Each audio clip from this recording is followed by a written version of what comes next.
Coba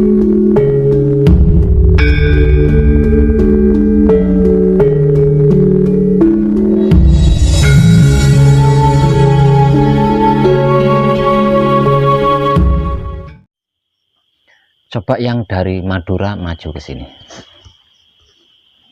Bangkalan Madura ya. Bangkalan Madura tapi tinggal di Surabaya. Nah, sama panjenengan yang dari Bantul Jogja ya.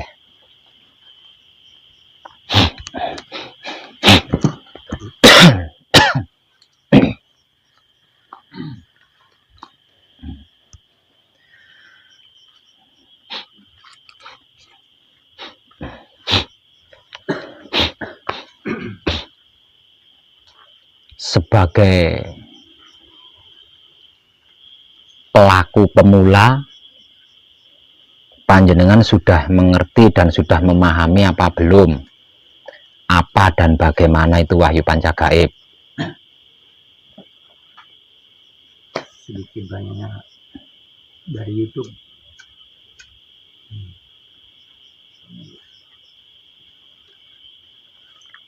Tapi belum memahami sepenuhnya.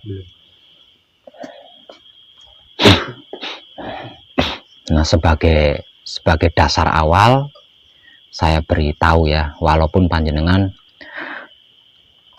sering nyimak video saya di Putra Romo Channel ya, supaya lebih klik lagi, malam ini saya akan memperkenalkan kepada panjenengan sebagai pelaku baru tentang apa dan bagaimana itu wahyu pancagaib ya.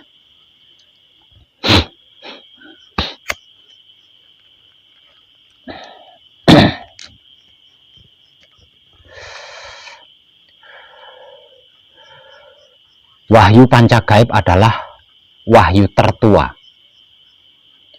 atau wahyu pertama yang diturunkan ke dunia sebelum wahyu-wahyu lainnya diturunkan ya. Jadi wahyu yang pertama kali turun atau diturunkan atau diberikan itu adalah wahyu pancagaib. Setelah wahyu pancagaib diturunkan, dikarenakan mengalami banyak kesulitan-kesulitan, itu disebabkan adanya kepentingan-kepentingan, maka diturunkan pula wahyu-wahyu lainnya untuk mengenal apa dan bagaimana itu wahyu pancagaib ya. Awal mula wahyu pancagaib diturunkan kepada kakek moyang kita Adam dan nenek moyang kita Hawa. Itu adalah makhluk pertama yang menerima wahyu pancagaib.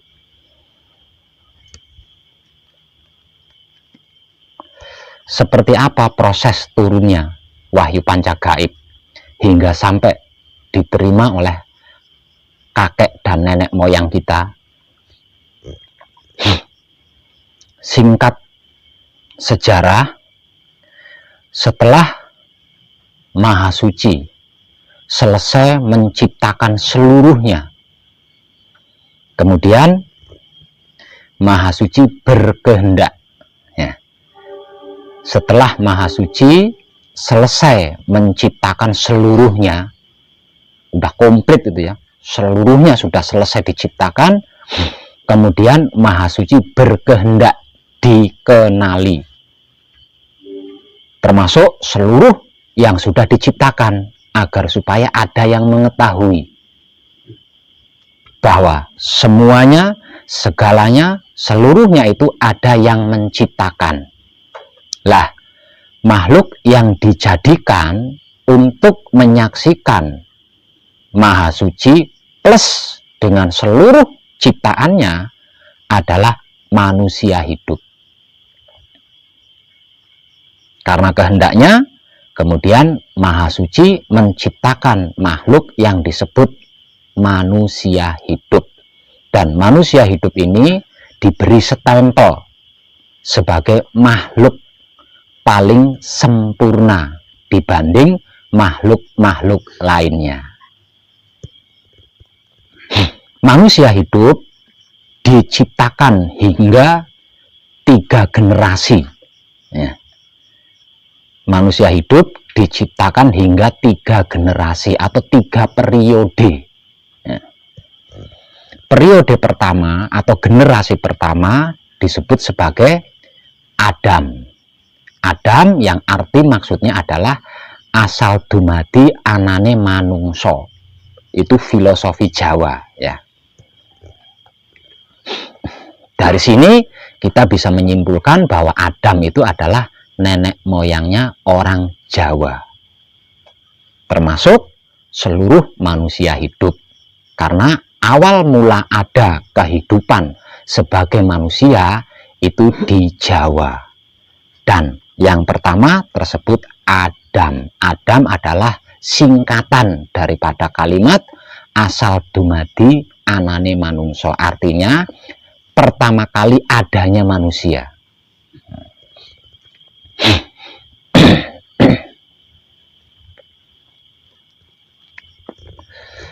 Tubuh kakek moyang kita Adam itu terbuat dari tanah pilihan, tanah teristimewa. Kalau harus dirinci, Maha Suci itu adalah maha segalanya, ya. Maha Suci adalah maha segalanya. Artinya Maha Suci dikarenakan dia adalah maha segalanya, tidak ada sesuatu apapun yang dia tidak tahu, tidak ada sesuatu apapun yang dia tidak bisa. Namun ketika Maha Suci menciptakan manusia pertama, yaitu Adam yang menjadi kakek moyang kita, itu Maha Suci tidak sekonyong-konyong langsung mengambil tanah, ya. Jadi dia keliling dulu semua tanah yang sudah diciptakan, itu dikelilingi. Setelah berkeliling kemudian menuju ke satu tempat dan mengambil tanah di tempat tersebut, yang kemudian tanah itu disabda menjadi tubuh Adam, ya. Setelah tanah tersebut disabda menjadi tubuh Adam, pada saat itu tubuh Adam tidak bisa apa-apa dan belum bisa apa-apa. Tidak ubahnya seperti patung tanah yang jika tertetes air setetes saja cacat. Namanya juga patung tanah. Beda dengan patung kayu atau patung besi, kan. Patung tanah kalau tertimpa air setetes saja sudah pasti cacat. Namanya juga patung tanah. Setelah tubuh Adam selesai diciptakan, kemudian Maha Suci membekali 4 elemen atau 4 anasir yang menjadi esensi kesaktiannya. Nah, 4 elemen atau 4 anasir ini oleh Maha Suci diambil dari sari-sarinya air, sari-sarinya angin, sari-sarinya api, lalu sari-sarinya bumi. 4 elemen atau 4 anasir ini yang merupakan esensi kesaktian Maha Suci kemudian dibekalkan kepada Adam. Setelah tubuh Adam mendapatkan bekal 4 elemen kesaktian Maha Suci, tetap saja pada saat itu tubuh Adam masih belum bisa apa-apa dan tidak bisa apa-apa. Masih tetap layaknya patung tanah yang jika tertimpa air setetes saja cacat.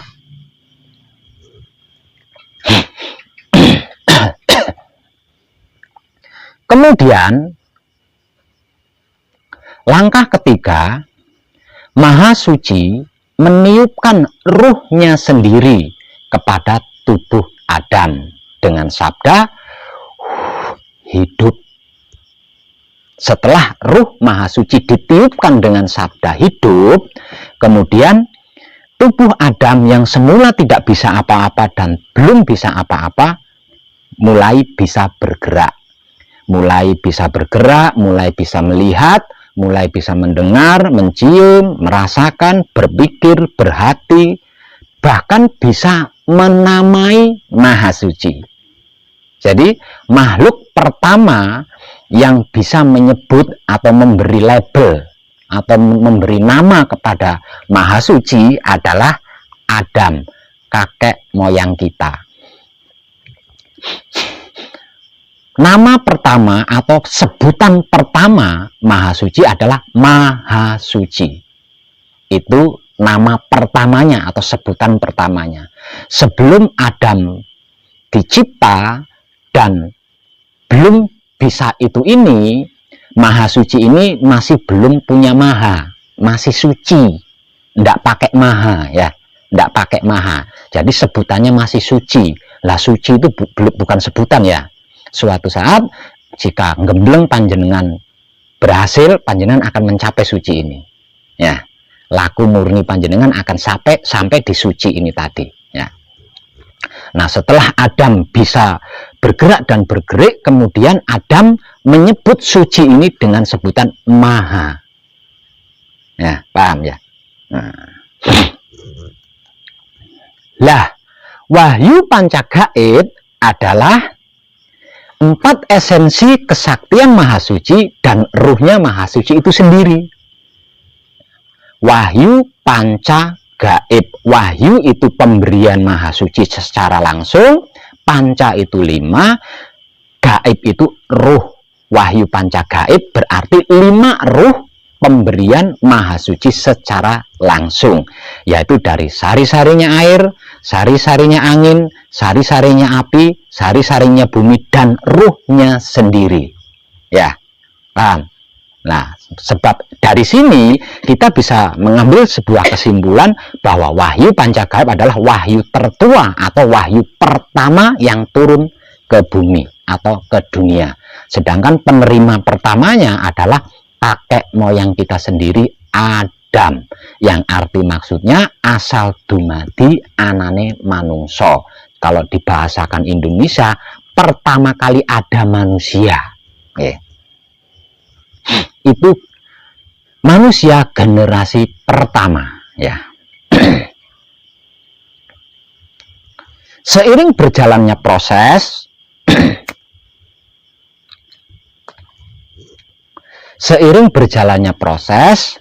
Adam pun mulai menguasai dunia. Selama kakek moyang kita berusaha mengenal Maha Suci plus seluruh ciptaannya, di situ kakek moyang kita Adam mendapat pengetahuan baru. Dia bahwasanya kemanapun dia memandang selalu ada makhluk berpasang-pasangan. Ya, kemanapun dia memandang selalu ditemui atau dilihatnya ada makhluk yang berpasang-pasangan. Sedangkan Adam sendiri tidak berpasangan. Kenapa pada waktu itu Adam tidak berpasangan? Karena pasangan Adam adalah Maha Suci Tuhan itu sendiri. Gitu. Kenapa pada waktu itu Adam tidak diberi pasangan seperti makhluk-makhluk lainnya? Dikarenakan pasangan Adam yang sesungguhnya adalah Maha Suci itu sendiri. Karena terpengaruh dari penglihatan, maka Adam bersedih. Sebab apa? Sedihnya kenapa? Tidak bisa humor, tidak bisa guyon. Makhluk-makhluk lainnya bisa guyon, sedangkan Adam sendiri tidak bisa. Karena apa? Karena bagi Adam sangat menghormati Maha Suci. Jadi tidak mungkin Adam itu mengajak Maha Suci untuk guyon, itu merasa tidak mungkin. Nah, dikarenakan ini, karena Maha Suci adalah Maha segalanya, Maha Suci tahu apa yang dipikirkan oleh Adam, apa yang dibatin oleh Adam, apa yang diinginkan oleh Adam, Maha Suci tahu.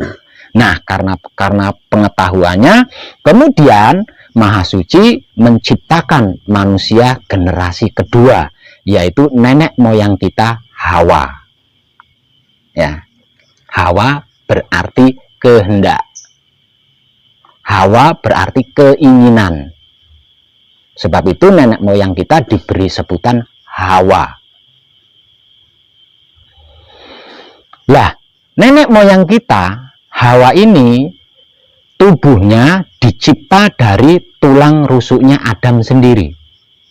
Ya, agar supaya tidak muncul perbedaan, agar supaya menjadi sama, agar supaya bisa saling membutuhkan, kemudian Maha Suci mengambil satu tulang rusuk Adam, kemudian disabda menjadi tubuhnya nenek moyang kita Hawa.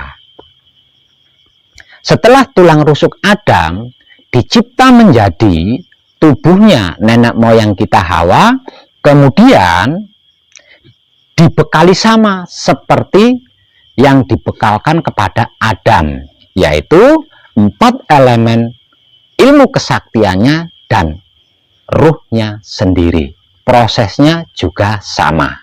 Ya.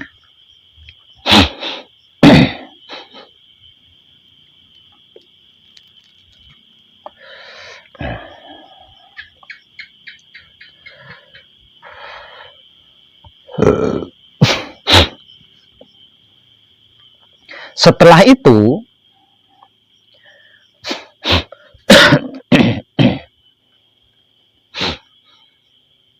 Maha Suci menciptakan manusia generasi ketiga. Ini berdasarkan karma yang dilakukan oleh Adam dan Hawa.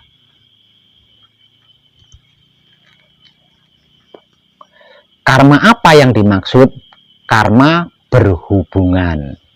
Nah, karena Adam dan Hawa sering melihat makhluk-makhluk lainnya yang berpasang-pasangan itu saling berhubungan, kemudian oleh Adam dan Hawa ditiru.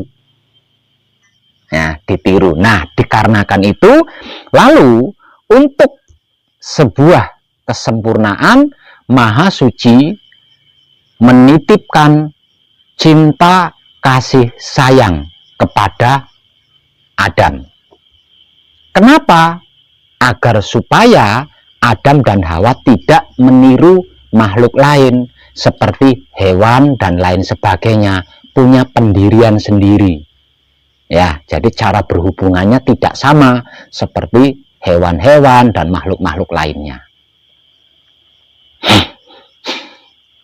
Dalam jangka waktu yang tidak sebentar, lalu Maha Suci menitipkan cinta kasih sayangnya kepada Hawa. Dan dalam jangka waktu yang tidak sebentar pula, kemudian Maha Suci menggerakkan cinta kasih sayang yang dititipkan kepada Adam dan cinta kasih sayang yang dititipkan kepada Hawa. Kemudian dimanunggalkan, terciptalah seonggok daging yang melalui proses panjang menjadi tubuh kita sebagai anak cucunya Adam dan Hawa. Bisa paham dari Bangkalan Madura? Kalau panjenengan paham, saya mau nanya.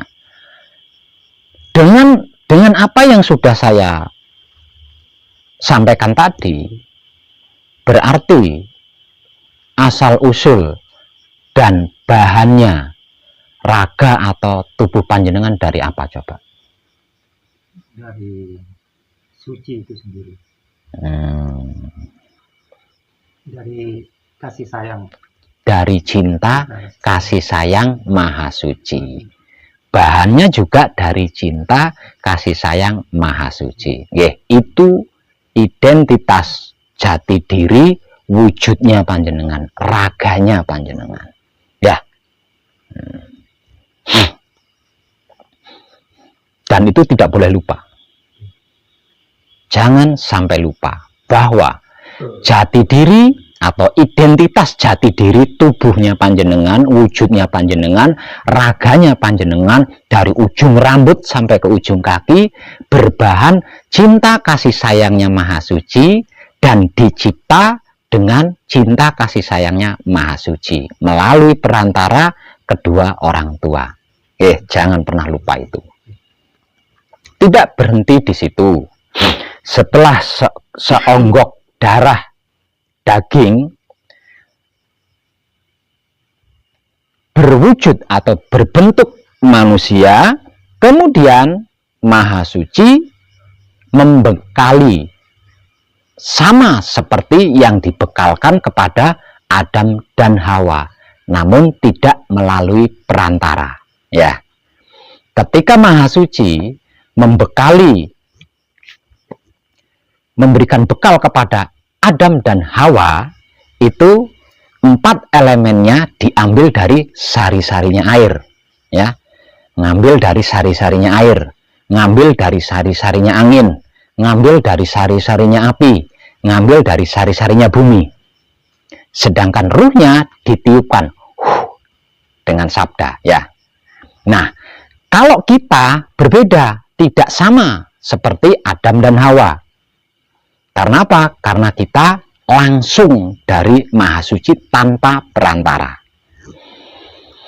4 elemen atau 4 anasir kita itu langsung diberikan oleh Maha Suci, tidak diambil dari anasir-anasir itu tadi, ya, tidak mengambil dari sari-sarinya itu tadi. Jadi 4 elemen ilmu kesaktian Maha Suci langsung dibekalkan kepada anak cucu Adam, yaitu kita.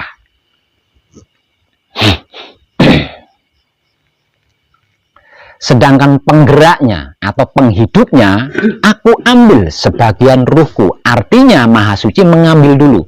Maha Suci mengambil sebagian ruhnya. Lah, di sini kemudian diadakan sebuah perjanjian. Setelah Maha Suci mengambil sebagian ruhnya sendiri, kemudian antara Maha Suci dan ruhnya sendiri yang sudah diambil dan terpisah itu tadi, mengadakan sebuah perjanjian untuk menjadi khalifah di muka bumi ini. Dan perjanjian itu saya tidak bisa mengupasnya buat panjenengan, karena itu adalah rahasia pribadi panjenengan. Jadi panjenengan harus tahu sendiri. Di dalam ilmu keyakinan, perjanjian itu tertulis di dalam kitab Lauhul Mahfud atau kitab abadi, kitab hidup.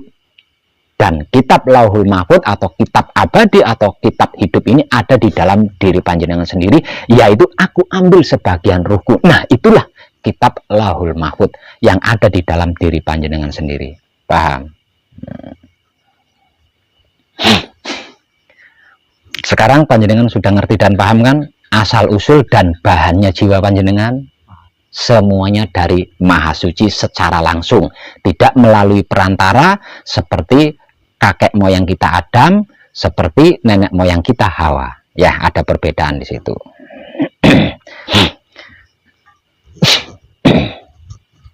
Artinya, ketika panjenengan mengkaji dan mempraktekkan wahyu pancagaib, berarti panjenengan mengkaji dan mempraktekkan jiwa panjenengan sendiri. Ya, karena 4 anasir dan hidup tadi tak lain dan tak bukan adalah wahyu pancagaib. 5 ruh pemberian Maha Suci secara langsung. Wahyu pancagaib tersebut sebagai kunci, paweling, asma, mijil, dan singkir. Hakikat daripada wahyu pancagaib adalah mutmainah, aluamah, hidup, amarah, dan supiyah. Lah, 5 ruh yang menjadi penggerak tubuh kita ini memiliki sifat dan sikap sendiri-sendiri. Dan sifat sikapnya ini tadi asli bawaan dari Maha Suci. Ya, asli bawaan dari Maha Suci. Apakah sifat dan sikapnya 5 ruh yang menjadi penggerak tubuh kita? 1. Kunci yang hakikatnya adalah mutmainah, sifatnya pasrah. Paweling yang hakikatnya adalah aluama, sifatnya menerima. Sedangkan asmo yang hakikatnya adalah hidup kita, sifatnya mempersilahkan. Sedangkan mijil yang hakikatnya adalah amarah, sifatnya merasakan. Dan singkir yang hakikatnya adalah supiyah, sifatnya adalah menebar cinta kasih sayang. Menerima, pasrah, menerima, mempersilahkan, merasakan, dan menebar. Menerima, pasrah kepada siapa? Pasrah kepada Rama, pasrah kepada Maha Suci.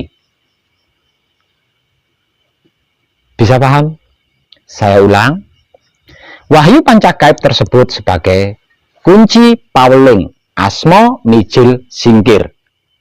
Hakikat daripada wahyu Pancagaib adalah mutmainah, aluamah, hidup, amarah, supiah, yang tak lain dan tak bukan adalah sang penggerak tubuh kita. Wahyu Pancagaib yang lebih dikenal dalam dunia keilmuan spiritual sebagai sedulur papat kalimo pancer ini memiliki sifat sendiri-sendiri. Sifatnya adalah pasrah kepada Maha Suci atau Rama,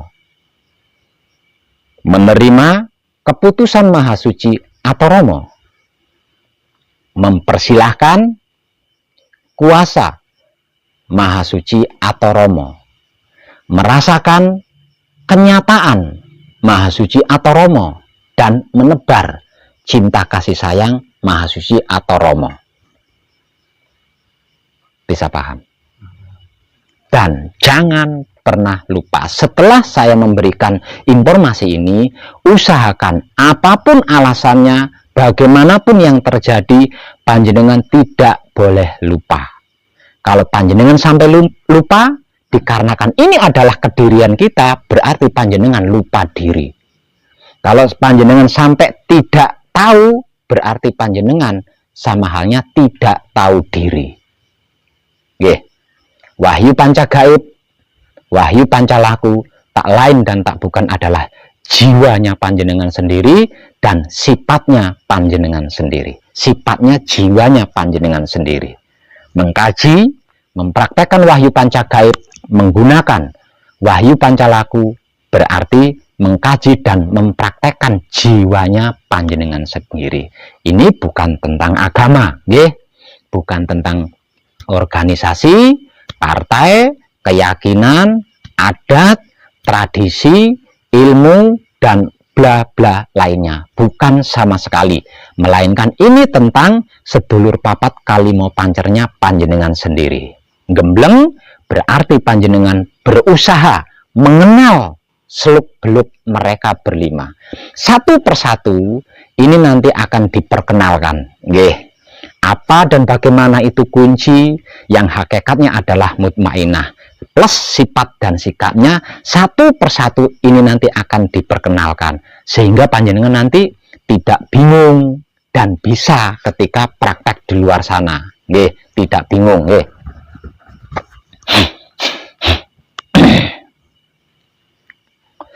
Dan panjenengan sudah siap kan berlatih. Seperti apa sih pasrah itu? Berlatih. Seperti apa sih menerima itu? Seperti apa sih mempersilahkan itu? Seperti apa sih merasakan itu? Seperti apa sih menebar itu? Nah, ini yang akan panjenengan pelajari selama panjenengan gembleng. Ya, satu persatu akan diperkenalkan hingga sampai di penggabungannya. Dan di sini saya tidak meminta syarat apapun, saya hanya meminta syarat dari panjenengan untuk bersungguh-sungguh dan konsekuen mengikuti metode-metode gembleng. Ya.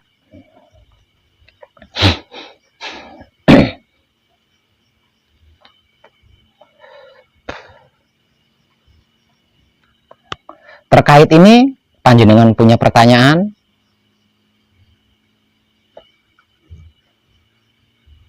Punya pertanyaan apa enggak?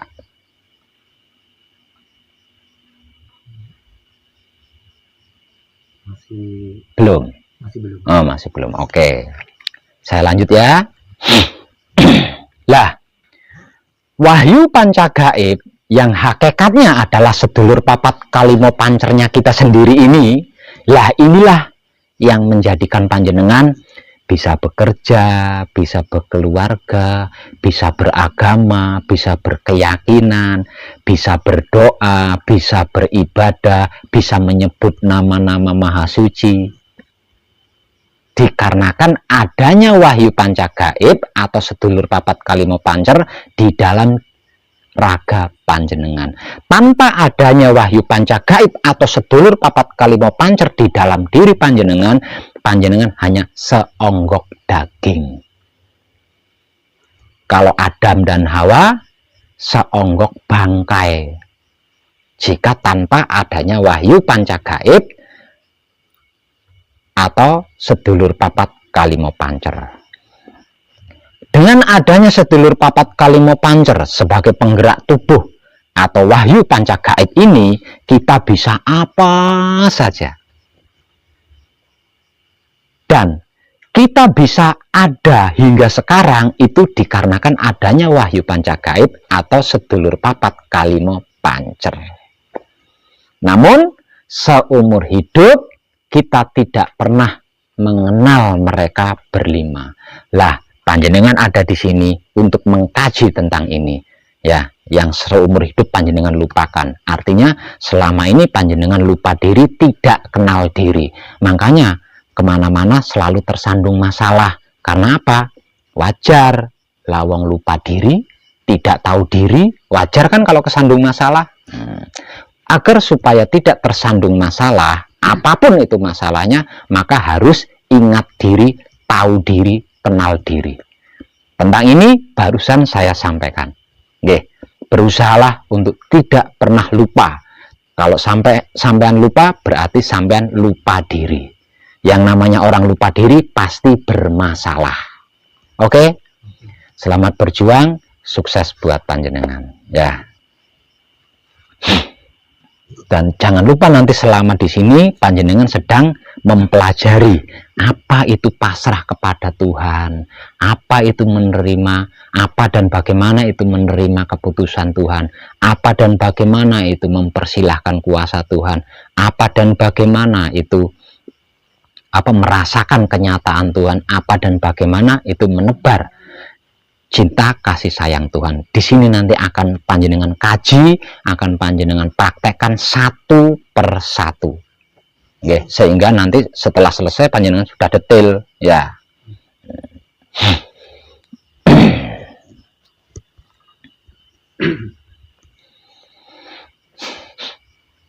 Dan ini sebenarnya berlaku untuk semuanya loh, nggih. Karena apa? Karena ini permulaan ya. Jadi pertama kali saya ini adalah pertama kali saya menyambut pelaku baru dengan memberikan informasi tentang jati diri pribadinya. Oke. Sebenarnya yang dulu juga sama, namun kan seiring berjalannya waktu tidak saya sambut dengan pengenalan diri ini tadi.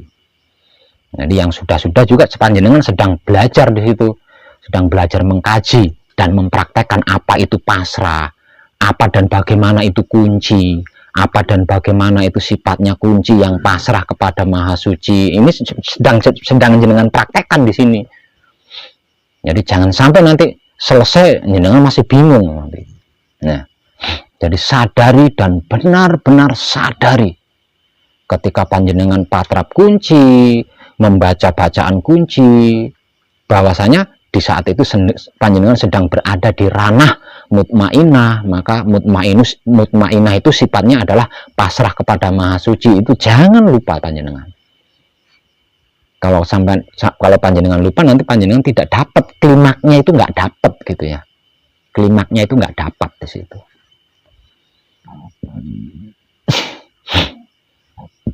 Nah, nanti pengenalan tentang sifatnya mereka berlima ini berhasil panjenengan kuasai.